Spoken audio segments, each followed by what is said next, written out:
Good morning. પાઠ number 15 જળ પરિવહન આપણે સ્ટાર્ટ કરીએ છીએ. પાઠ નંબર 15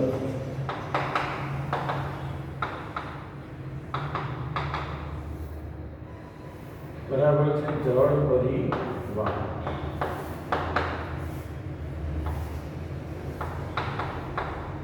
હવે સમજો, આ ચેપ્ટરની અંદર આપણે ભારતની અંદર જે બધું પાણી અલગ અલગ રીતે વહે છે, નદીઓ આવેલી છે, એની બધી ચર્ચાઓ આવે છે. બરાબર છે.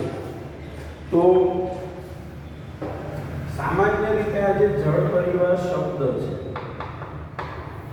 જળ પરિવહન આ શબ્દ શેના માટે વપરાય છે? તો કે જળ પરિવહન શબ્દ એ એક ક્ષેત્રની નદી તંત્રની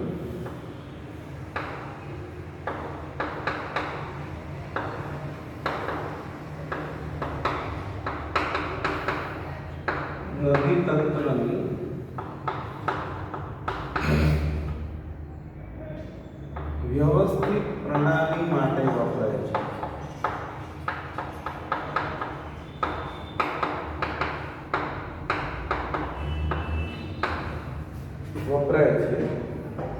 ભારતનું ભૂપૃષ્ઠ જોતા જણાય છે કે એક મુખ્ય નદી અને તેની શાખા નદીઓ જુદી જુદી દિશાએથી આવીને જોડાય છે. આપણે જાણીએ છીએ, જો એક મુખ્ય નદી વહેતી હોય, ધારો કે કોઈ એક આ નદી વહે છે, તો બીજી કોઈ નદી અહીંયાથી આવતી હોય, ત્યાંને મળશે, અહીંયાથી આવતી એને મળશે, આગળ પાછળના ભાગ પડશે, આવી રીતે અહીંયાથી બીજી કોઈ નદી એને મળશે. તો આ રીતે આપણા દેશની નદીઓ ફેલાયેલી છે. તો શું કહે છે કે ભારતમાં એક મુખ્ય નદી અને તેની શાખા નદીઓ જુદી જુદી દિશાએથી આવીને જોડાય છે. આ નદીઓનું જળ કોઈ જળાશય, સમુદ્ર કે રણ પ્રદેશને મળે અને છેલ્લે જે પાણી છે, નદીઓ છે, એનો અંત ક્યાં આવે? તો કે કોઈ જળાશયમાં, મોટા ડેમની અંદર એ પાણી આવશે, અથવા છેલ્લે સમુદ્રમાં જશે, અથવા રણ પ્રદેશમાં. આ નદીઓનું જે પાણી છે વહીને જાય છે, તો નદીનો જે અંત છે, નદીનો અંત ક્યાં આવે છે? તો કે કોઈ સમુદ્રમાં એ પાણી જાય છે, અથવા આ તો સમુદ્રમાં જશે, અથવા એ પાણી શેમાં જશે? કોઈ જળાશયમાં, ડેમમાં મોટા, અથવા રણ પ્રદેશને મળે છે. આ રીતે આપણી નદીઓ જે છે એ આગળ વધે છે. આ પ્રકારે એક નદી તંત્ર દ્વારા તેનો પ્રવાહ જે ક્ષેત્રમાંથી પસાર થાય છે તેને નદી બેસિન કહે છે. એક નદી તંત્ર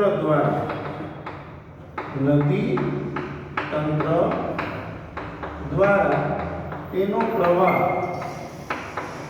જે જગ્યાએથી પસાર થાય છે, નદી તંત્ર દ્વારા તેનો પ્રવાહ જે ક્ષેત્રમાંથી પસાર થાય છે, એટલે કે આ નદી જે ક્ષેત્રમાંથી પસાર થાય છે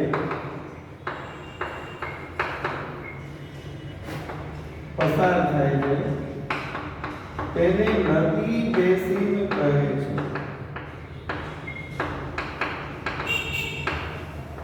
નદી બેસિન કહે છે. કોઈ પર્વત કે ઉચ્ચ ભૂમિ નદીઓના જળ પરિવાહને એકબીજાથી અલગ કરે છે, તેને જળ પરિવાહ કહે છે. અને કોઈ પર્વત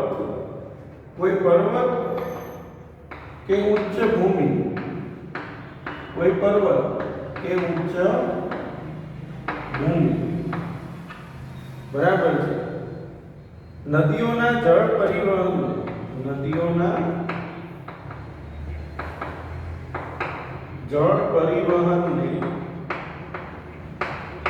એકબીજાથી અલગ કરે છે,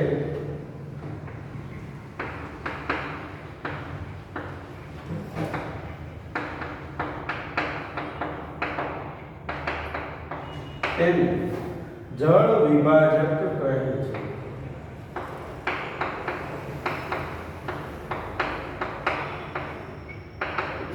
એટલે કોઈ પર્વત કે ઉચ્ચ ભૂમિ નદીઓના જળ પરિવહનને એકબીજાથી અલગ કરે છે, તેને શું કહે છે? જળ વિભાજક કહે છે. એટલે જળ વિભાજક શું છે? કોઈ પર્વત કે ઉચ્ચ ભૂમિ નદીઓના જળ પરિવહનને એકબીજાથી અલગ કરે છે, તેને શું કહે છે? જળ વિભાજક કહે છે. તમે ચોપડીમાં જો 114માં પેજ ઉપર એક આકૃતિ આપેલી છે, એમાં એક ઊંચો પર્વત જેવું દેખાયું છે એટલે એક પ્રવાહ અ તરફ વહે છે, બરાબર। અહીંયા એક ઊંચો પર્વત જેવું એક આ બાજુ પ્રવાહ વહે છે, બીજો આ બાજુ, આને કહીએ પ્રવાહ બી, પ્રવાહ અ, અને આને કહીએ પ્રવાહ અ। એટલે આ રીતે જળ વિભાજન, બરાબર છે। હવે આટલું જાણવું ગમશે, જાણવા જેવું છે, ખાસ જાણજો। વિશ્વમાં સૌથી મોટી નદી બેસીન એમેઝોન નદીનો છે। સૌથી મોટો નદીનો પટ, વિશ્વમાં સૌથી મોટો નદીનો વિસ્તાર, નદી બેસીન કઈ નદીનો છે? એમેઝોન નદીનો છે, બરાબર છે। વિશ્વમાં સૌથી મોટો નદી બેસીન એમેઝોન નદીનો છે, આ ખાસ યાદ રાખજો। ભારતની સૌથી મોટી નદી ગંગા બેસીન છે। જો વિશ્વમાં સૌથી મોટી તો કે એમેઝોન, અને ભારતની જે સૌથી મોટી નદી છે એ કઈ છે? તો કે ભારતનો સૌથી મોટો નદી બેસીન ગંગા નદીનો છે। હવે ભારતનો જળ પરિવાર, ભારતની અંદર નદીઓ જે વહે છે, તો ભારતમાં કેવી રીતે આ નદીઓ વહે છે, ક્યાંથી વહે છે, એની વાત થશે। તો ભારતનો જળ પરિવાર,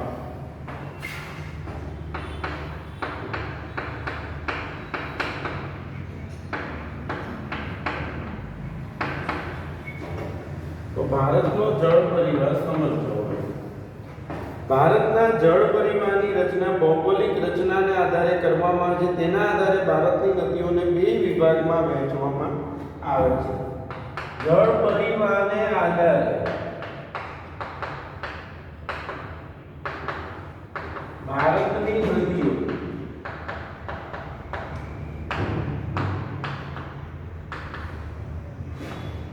બે ભાગમાં વહેંચવામાં આવે છે। એક હિમાલયની નદીઓ અને બે દ્વીપકલ્પીય નદીઓ। એક હિમાલયની નદીઓ અને બીજી દ્વીપકલ્પીય નદીઓ। પ્રાકૃતિક રચનાની વિશેષતાને કારણે ભારતની નદીઓને બે વિભાગ પાડવામાં આવ્યા છે। આને કારણે હિમાલયની નદીઓ અને દ્વીપકલ્પીય નદીઓમાં મોટો તફાવત જોવા મળે છે। હવે સમજો, હિમાલયની નદીઓ અને દ્વીપકલ્પીય નદીઓનો જે તફાવત છે સમજો। અહીંયા હિમાલયની વાત કરીએ અને અહીંયા દ્વીપકલ્પીય।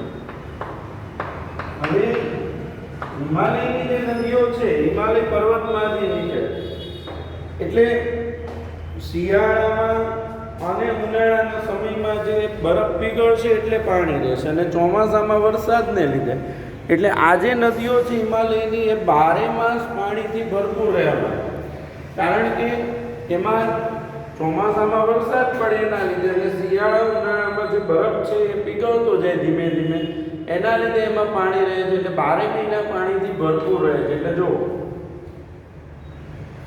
હિમાલયની નદીઓ અને દ્વીપકલ્પીય નદીઓમાં મોટો તફાવત જોવા મળે છે। હિમાલયની નદીઓનો જળ પ્રવાહ કાયમી જોવા મળે છે। આનો જળ પ્રવાહ કેવો છે?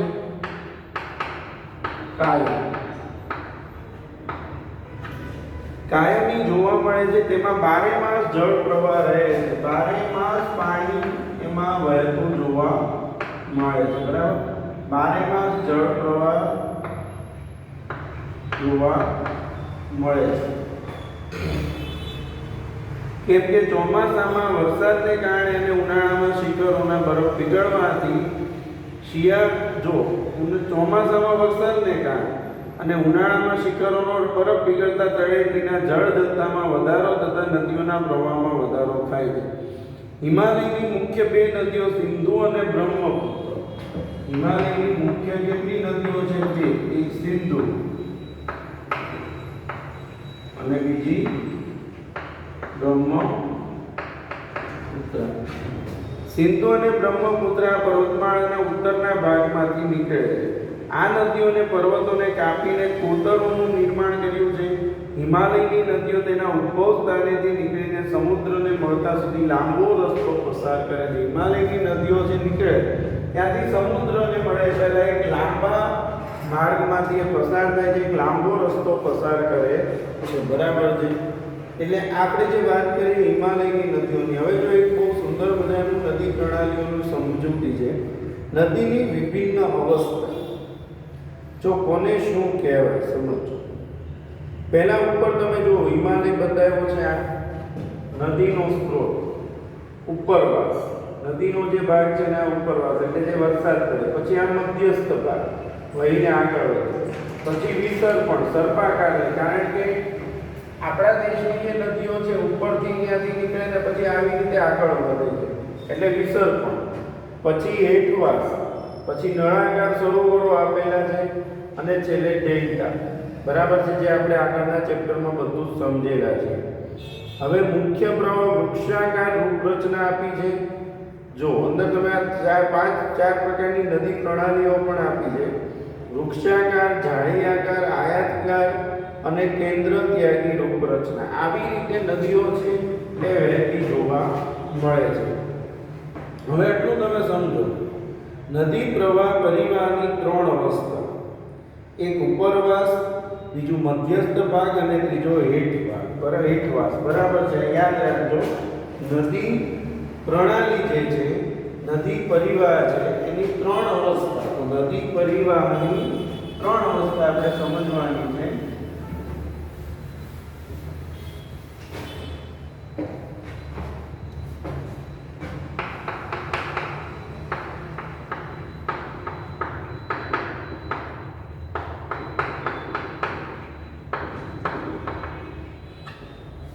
એક ઉપરવાસ,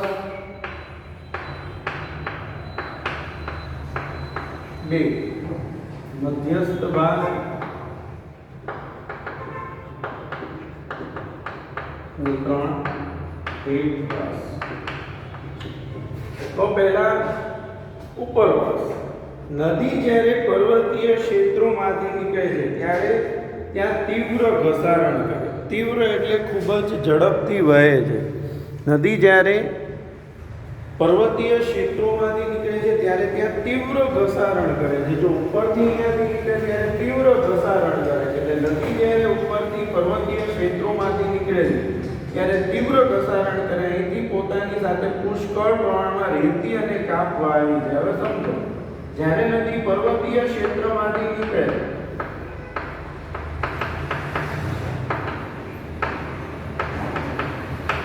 બરાબર, ત્યારે તીવ્ર ઘસારણ કરે છે.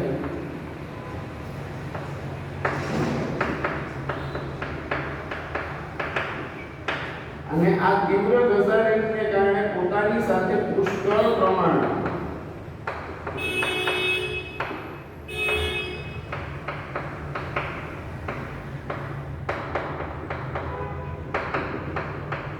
રેતી અને કાપ વહાવી જાય છે. રેતી અને કાપ વહાવી જાય છે. મધ્ય તથા હેઠવાસમાં નદીઓનો પ્રવાહ ધીમો પડે. જો પર્વતીય ક્ષેત્રોમાંથી નીકળે ત્યારે એનો પ્રવાહ ખૂબ જ તીવ્ર અને એના લીધે રેતી અને કાપ વહાવી જાય. પછી મધ્યસ્થ અને હેઠવાસમાં એનો પ્રવાહ ધીમો પડે છે. અહીં તેઓનું અપવહન, વિસર્પી, સર્પાકાર જોવા મળે છે. એટલે કે આવી રીતે નદીઓ વહેતી જોવા મળે. આવી રીતે વિસર્પી એટલે સર્પાકાર જોવા મળે છે. નદીઓના વિસર્પણને કારણે તથા પૂરના પ્રભાવથી મેદાનોમાં ઘોડાની નાળ જેવા નાળ આકારે સરોવરો રચાય છે. ઘોડાની નાળ જેવા શું રચાય છે? ત્યાં સરોવરો રચાય છે. બરાબર, નદીઓ વિસર્પણ સર્પાકારે આમથી આમ ગોળ વહે છે, એના લીધે ઘોડાની નાળ જેવા વિસર્પણને કારણે ઘોડાની નાળ જેવા સરોવરો રચાય છે. મુખ પ્રદેશ આગળ નદી અનેક શાખાઓમાં વિભાજિત થાય છે. અને મુખ પ્રદેશ આગળ એટલે કે છેલ્લે, ત્યારે એનો જે છેલ્લો ભાગ આવે છે, મુખ પ્રદેશ આગળ નદી અનેક શાખાઓમાં વિભાજિત થાય છે. કાળક્રમે આ વિભાજિત ભાગ ત્રિકોણ આકારના અતિશય રસાળ ફળદ્રુપ ભાગમાં રૂપાંતર પામે. હવે તમે સમજો, નદીઓ જે જગ્યાએથી છેલ્લે જે અનેક ભાગમાં વિભાજિત થાય ત્યાં એનો મોટા ભાગનો કાપ પથરાય છે અને એટલા માટે આજે ફળદ્રુપ પ્રદેશ છે. નદીઓના કાપથી બનેલો આ ફળદ્રુપ પ્રદેશ જેને ડેલ્ટા કહેવામાં આવે છે. એટલે બહુ ખાસ ધ્યાન રાખવાનું છે કે કાળક્રમે આ વિભાજિત ભાગ ત્રિકોણ આકારના અતિશય રસાળ ફળદ્રુપ ભાગમાં રૂપાંતર પામે છે જેને ડેલ્ટા કહે છે. હવે દ્વીપકલ્પીય નદીઓની વાત કરીએ. હમણાં આપણે વાત કરી એમ કે ભાઈ એક હિમાલયની ને બીજું દ્વીપકલ્પ. હવે હિમાલયની નદીઓની આપણે વાત પૂરી કે બારમાસી છે, બરાબર, 12 મહિના પાણી વહે છે, ચોમાસામાં વરસાદને કારણે, ઉનાળામાં જે બરફ પીગળે છે એના લીધે પાણી વહે છે. એમાં ગંગા અને બ્રહ્મપુત્ર એ બે મુખ્ય નદીઓ છે, એની બધી આપણે વાત કરી. હવે દ્વીપકલ્પીય નદીઓની વાત કરીએ તો દ્વીપકલ્પીય નદીઓ જે છે એ મોસમી છે. વરસાદ પડે ચોમાસામાં એટલે એમાં પૂર આવે છે. એટલે ચોમાસાની ઋતુમાં એમાં પુષ્કળ પાણી વહેતું હોય, બાકીના સમયમાં એટલું પાણી વહેતું નથી, કારણ કે એ મોસમી છે. વરસાદ પડે ત્યારે પાણી આવે છે, બરાબર. દ્વીપકલ્પીય નદીઓ મોસમી છે કારણ કે તેનો જળ જથ્થો માત્ર વરસાદ પર આધારિત હોય છે. શુષ્ક ઋતુ દરમિયાન તેનો પ્રવાહ ઘટી જાય છે અથવા બંધ થઈ જાય. સૂકી ઋતુમાં, ઉનાળામાં એનો પ્રવાહ ઘટી જાય છે અથવા બંધ થઈ જાય છે. હિમાલયની નદીઓની સરખામણીમાં આ નદીઓની લંબાઈ પણ ઓછી છે. હિમાલયની નદીઓ લાંબી છે જ્યારે આ નદીઓની લંબાઈ કેવી છે? ઓછી છે. તેમજ આ નદીઓ છીછરી છે, બહુ ઊંડી હોતી નથી. હિમાલયની નદીઓ છે ઊંડી પણ હોય છે જ્યારે આ નદીઓ છીછરી છે. ભારતની પ્રાકૃતિક રચના તેમજ પહાડોના ઢોળાવને કારણે મોટાભાગની દ્વીપકલ્પીય નદીઓ પશ્ચિમ ઘાટમાંથી નીકળી પૂર્વ તરફ વહી બંગાળની ખાડીને મળે છે. યાદ રાખજો, મોટાભાગની દ્વીપકલ્પીય નદીઓ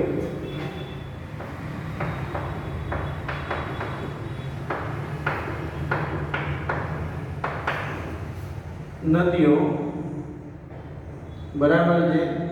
દ્વીપકલ્પીય નદીઓ પશ્ચિમ ઘાટમાંથી નીકળે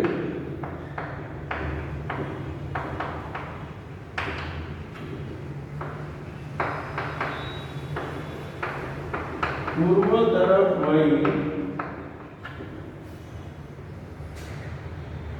બંગાળની ખાડીને મળે છે.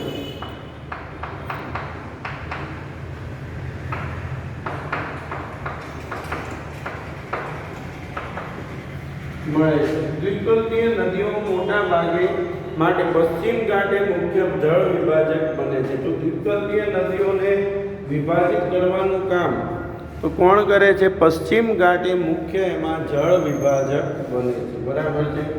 એટલે જો આપણે આજે આ પાઠ શરૂ કર્યો, તમારે આ જે પાઠ છે જળ પરિવહન, એમાં જો પ્રશ્નો તમે સમજો કે પહેલો પ્રશ્ન લખતા જજો બધા પ્રશ્નો, બરાબર છે. જળ પરિવહન શબ્દ એ શેના માટે વપરાય છે? બરાબર છે. બીજો પ્રશ્ન કે નદીઓનું જળ અંતે ક્યાં મળે છે અથવા કોને મળે છે? ત્રીજું, નદી બેસિન એટલે શું? નદી બેસિન એટલે શું? ચોથું, જળ વિભાજક કોને કહે છે?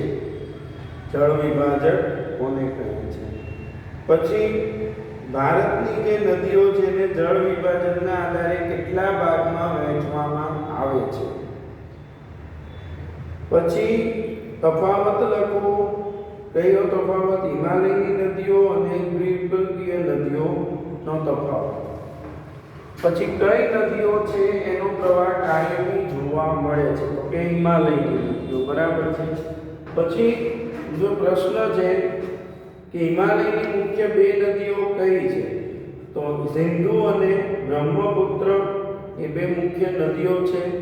પછી નદી પરિવહનની અવસ્થા કેટલી છે? કઈ કઈ? તો 3 અવસ્થા છે, એના નામ લખીશું. ત્યાર પછી એની પછીનો જે પ્રશ્ન છે, ડેલ્ટા એટલે શું? ડેલ્ટા એટલે શું? બરાબર છે. પછી કઈ નદીઓ મોસમી છે?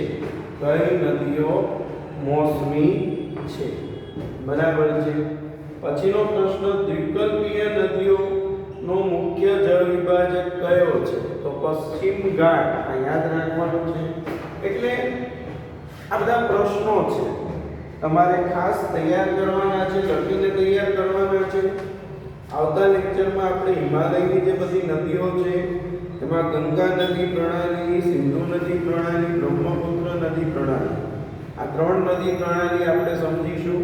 પછીના લેક્ચરમાં દ્વિપંથીય નદીઓની જે પ્રણાલી છે એને આપણે સમજીશું. પણ મેં કીધું એ પ્રમાણે ખાસ યાદ રાખો, અત્યારે મેં આ જેટલા પ્રશ્નો કીધા એ બધા જ પ્રશ્નો છે એ તમારે લખીને તૈયાર કરવાના છે. આવતા લેક્ચરમાં આપણે આગળ ભણીશું. બરાબર છે? Thank you.